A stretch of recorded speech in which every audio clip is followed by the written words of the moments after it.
What's up, ladies and gents? This is KSigKid coming at you with another Destiny video.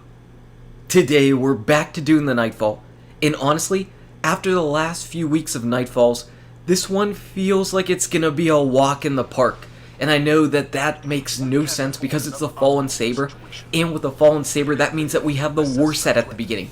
And the war set is just one of those basic battles that just drives people nuts, and people are like, man, this is just so rough. And that's because in the beginning of the game, whenever this first came out and we were doing heroic strikes on this thing, this was definitely a battle where cheesing it was easier than going through and just fighting it. Even though it might have taken a little bit longer, it was definitely an easier way to go about things. But now, as far as this week goes, I say that this is working well in your favor. And what I'm showing you right here is this is us spawning into the Nightfall, coming over to the war set, and getting it done on the first try. So before we even knew what was going to happen, because you never know exactly what you're going to get with the war set. Are you going to get the Fallen? Are you going to get the Taken? Who knows? Are you going to get the Hive? Who knows? But we are going to find out as we're doing this, and like I said, we get it on the first try. So I have full confidence that you will be able to go in there with your teammates and go ahead and knock this Nightfall out. In fact, unintentionally, we actually completed this entire Nightfall on our first run in under 15 minutes. The entire thing was actually saved on my PlayStation, so I was like, wow, that's pretty nice, that's pretty interesting. And that's why I was able to go ahead and grab this clip for the very beginning. Unfortunately, we got the Fallen, and we got the Fallen 3 times. So while people would typically hate to fight Taken enemies, in this particular spot, I do not like fighting any enemy that has a ship behind him, because that ship just sits there and lasts forever. And even though we ended up making it on our first try, on our first runs, on our subsequent runs, we died. We died. That ship gave us some troubles for sure. So make sure if you start getting hit by that ship that you run away, because there is no shame in running away to go ahead and survive another day. The ship is brutal. Be very wary of that. The other thing you're going to see in pretty much all of my gameplay is you're going to see me jumping around a lot. And that's because we have Airborne on. And with Airborne, basically you get double the damage while you're up in the air. So to me, it only makes sense to go ahead and jump around a lot, because why not jump in the air to get double the damage? That seems like a pretty good trade-off to me. Also, we have Match Game on. And with Match Game, you basically want to shoot enemies with like element shields. You can take down shields if you have different elements, but it's going to be a little bit trickier. And I was pretty fortunate that I was actually on my Stormcaller here. You could see even though I blasted that captain with a Gjallarhorn while I was up in the air, it didn't do a ton of damage because he had a different kind of shield. He had an arc shield.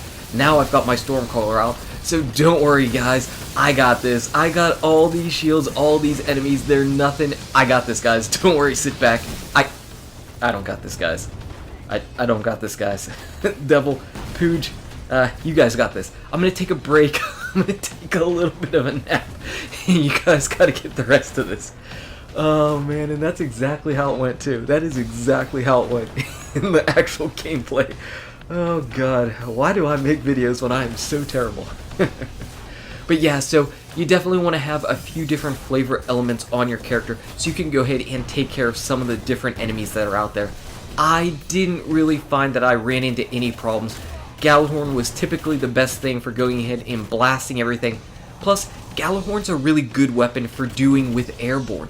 A lot of people also would say Telesto. That's another really solid option. But since we have Gjallarhorn back, I have to roll with that, because it's just so much easier to jump in the air and fire out a ton of damage with the Gjallarhorn. Also, you can go ahead and jump in the air whenever the Wolfpack rounds are going around and get that double damage. Finally, as far as things going in our favor, we also have Catapult. So with Catapult, you're going to have grenades for days. Even if you have pretty bad discipline on your character, you should be able to get your grenade back pretty quickly. So feel free to go ahead and spam your grenades as much as possible. Even though I knew that there was Catapult on, I definitely didn't utilize it to its fullest extent. Now what we're going to do is we're just going to go ahead and show you the boss fight. Because the war set, if you got past the war set, you should be able to take care of the boss. I feel like he's definitely easier than the war set, especially with the Fallen where you have the ships and those things just getting in the way. As far as the boss, he's not that tricky, as long as you just make sure that you're in the right spots. I always start off over here on this side of the arena, take him down until basically those heat sinks go away, and then run to the other side of the arena, do the same thing, rinse and repeat. With the Gjallarhorn, it's really easy, because like I said, you can deal out so much burst damage by just jumping in the air and going ahead and firing off your rockets. And you can see that I'm actually playing around with my hand cannon as well, by jumping up in the air and trying to hit crits. I was actually dealing 10,000 damage per critical hit while I was up in the air with my hand cannon, so I thought that was a pretty cool thing and pretty fun. Again, pretty nice that we've got a heavy ammo crate over here. I'm making no bones about it that I'm just going to go ahead and burst damage down this Fallen SABER. Frank the Shank is got nothing on us. We've got him easy. If I could only get in Devil's Bubble. Holy crap, you can jump over a building as a Guardian, but you can't run over a little crack in the ground. You can't do it. It's just not possible. And as Frank the Shank ends up coming over here, and the heat sinks and stuff start going away, again, run over to the other side of the arena. That's basically what it is. You basically get a little bit of a sign when, hey, you need to go ahead and switch, because he's going to switch his modes of firing, and he's going to switch his mode of attack. And now whenever you've got these sniper shanks up, make sure you take them out. Now, we didn't take out the ones that are on the far side of the arena. That is not a strategy that I recommend for anybody. We just happened to know that we were going to burst damage him down, and he was inside 2 different blinding bubbles, and you can see Frank the Shank is just sitting there all blinded, all confused, not wanting to come out, and for good reason. When he comes out, he just meets another Gjallarhorn right to the face. He goes back in there, and I'm going to see if I can go ahead and get that final shot on him. He's so close I didn't want to kill myself, so I backed off, and he's just got barely any health left. I don't have any more heavy ammo. A few shots from the Saladin's Vigil though, as I was trying to go ahead and get it while I was up in the air. Definitely, if you're going to use a fusion rifle and you want to take advantage of airborne, try to use one that's a little bit faster charging than a Saladin's Vigil. It was really tricky getting the timing of being up in the air and going ahead and charging and firing off that shot. But anyway, as far as the Nightfall, that is it. We got 0 skeleton keys yet again. I believe we had 1 exotic Ingram drop. I think it was probably Devil, because he's always the one who gets really lucky. So that's what we ended up getting from that. But we've got to, of course, show the actual loot that we ended up picking up. Nightfall, it's not that bad this week. The modifiers aren't that bad. Don't be afraid of that war set. You don't need to be afraid of it. Anyway, starting off on our Titan, we've got our Nightfall done. And what do we get for our loot? Well, Devil ends up getting some 3 of coins. I get myself a nice Jade Rabbit. And Pooj gets a chest piece. And that's actually a pretty solid chest piece as far as the light level goes, compared to what Pooj's light is on this particular character. So that's not a bad way to go ahead and start off the Nightfall. I got a Jade Rabbit. Jade Rabbit's a good gun.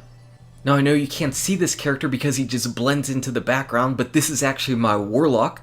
Seeing what we get for our Warlock, well, Devil gets himself a Nemesis Star, 400 light, of course. I get myself a pair of gloves, and Pooj ends up getting himself a 400 fusion rifle. So there we go, Nightfall number 2's in the books.